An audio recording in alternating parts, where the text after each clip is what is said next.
Good for us. Leader Jeffries joins us now. Leader Jeffries, good morning. Can you share with us some of that conversation that you had with Speaker McCarthy, and do you believe Democrats will help him keep his job? Well, good morning. Good to be with you. It was a private conversation that we had, and we've had multiple private conversations over the last several months as we've been working our way through the 118th Congress. What I will say to you is what I said to him, which is that we have a caucus meeting this morning. We'll have a family conversation about this issue, relatively of first impression, and hasn't been before the Congress in 110 years or so, and then figure out where to go from there. We said from the very beginning of this Congress that we were committed to finding common ground with the other side of the aisle whenever and wherever possible to make life better for everyday Americans, but that we would also push back against the extremism whenever necessary. And unfortunately, we've had to do that time and time again. So, Leader Jeffries, there are many Democrats, as you know, who say, yeah, no, we're not going to help this speaker, the one who opened the floodgates of an impeachment inquiry and all the other legislation that you disapprove of. They say broke a budget deal with President Biden. Is it your sense that there are enough Democrats who might be willing to just say, hey, the House of Representatives is working, he's going to keep his job, and to vote to support him? Well, that remains to be seen. We do know that the House of Representatives has largely been turned over to the most extreme elements of the House Republican Conference, and that's not good for the American people. We'll have to see how that plays out in the context of this possible motion to vacate that may be before us either later on today or tomorrow. We do know that as Democrats, look, we came to Congress to fight to make life better for everyday Americans, build a healthy economy, put people over politics. But the Republicans have been fighting each other from the very beginning. We are in the midst of a Republican civil war, and it is undermining the ability of the Congress to solve problems on behalf of hardworking taxpayers. And one way or the other, that's going to have to end. Not necessarily in the context of what may be before us this week. It just has to end because it is not a productive situation for the country to find itself in, with all of the challenges that we continue to work through to try to deal with the problems facing everyday Americans. Well, and you know, in the House, it's a Republican civil war that is hilariously being fought over an issue that Republicans were the worst ever at managing in the 2 years. They controlled all branches of government in 17 and 18. Biggest deficits ever, biggest debts ever, biggest budgets ever, biggest pork barrel spending ever. So that is what's so funny about this come to Jesus moment. I'm just wondering, though, Congressman, you talk about pushing back against the extremism. I understand one party not wanting to help another, and I understand people not trusting Kevin McCarthy because he didn't keep his word. But if there is a way forward, wouldn't it be the best move for Congress and for the country for Republicans and Democrats to roll over these most extreme members? Well, we've been working hard to come together and to isolate the most extreme members of the House Republican Conference from the very beginning. We were able to do that and coming together to avoid a catastrophic default that House Republicans were threatening to blow up America's economy. We provided the overwhelming majority of votes to get that default crisis resolution over the finish line, and we did something unprecedented, and we provided the votes so that the rule would pass so that we could get to the underlying bill. And we crossed over. We most recently were able to provide the votes necessary in order to meet the needs of the American people and pass a continuing resolution that would avoid a very dangerous government shutdown.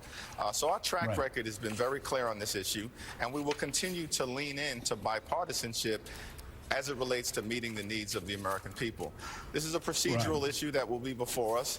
And again, we have a caucus meeting. I care about what members of the caucus have to say.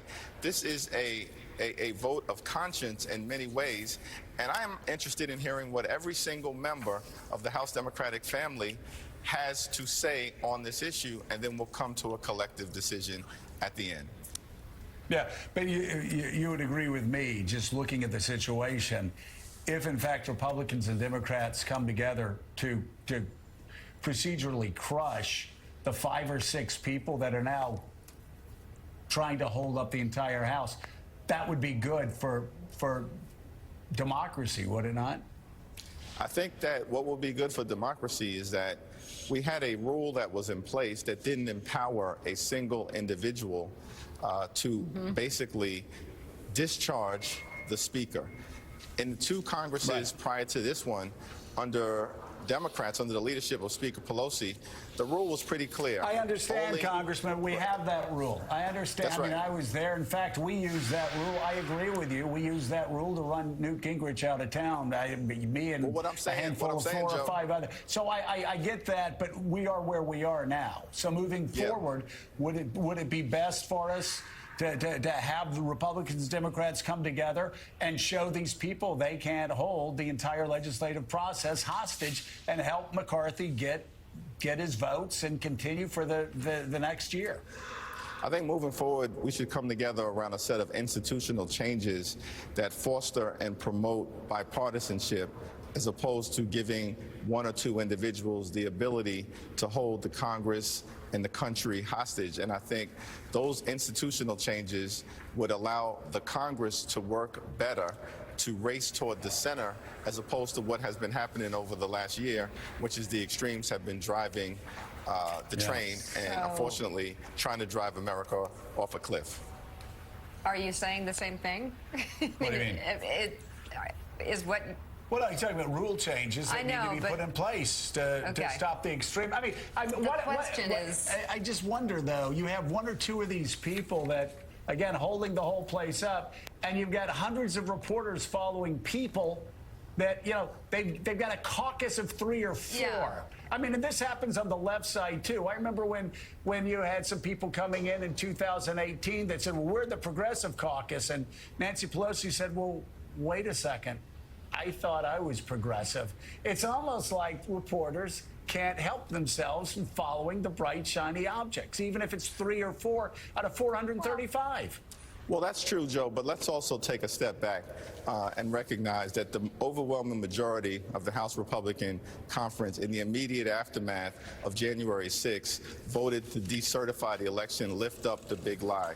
The overwhelming majority continues to promote Donald Trump as their candidate. The overwhelming majority have voted or threatened to default supporting an illegitimate impeachment inquiry of President Biden when their own witnesses have said, their own witnesses, that there is no evidence to go after the president. So let's not just isolate this to a handful of individuals when you look at the totality of how House Republicans have conducted themselves in this Congress and in prior Congresses during the Trump era. Leader Jeffries, just a few moments ago, in fact, Speaker McCarthy told our friends at CNBC that Democrats, quote, have not asked for anything, and I'm not going to provide anything. So he's saying he's not going to make any promises in exchange for votes. But that would seem to include Ukraine funding, which, of course, was missing from the continuing resolution that passed over the weekend. What assurances do you have that these House Republicans are going to revisit that issue? And in what sort of mechanism? Do you foresee this being a separate funding bill for Ukraine or part of the next CR? Because there's a lot of alarm in Europe and particularly in Kyiv that Ukraine funding was not part of the discussions this weekend. Yeah, I have raised this issue with my Republican colleagues and counterparts, and it is very critical that we provide the Ukrainian people with the support necessary for them to continue their courageous battle against Russia. And here's the question that will be before the Congress.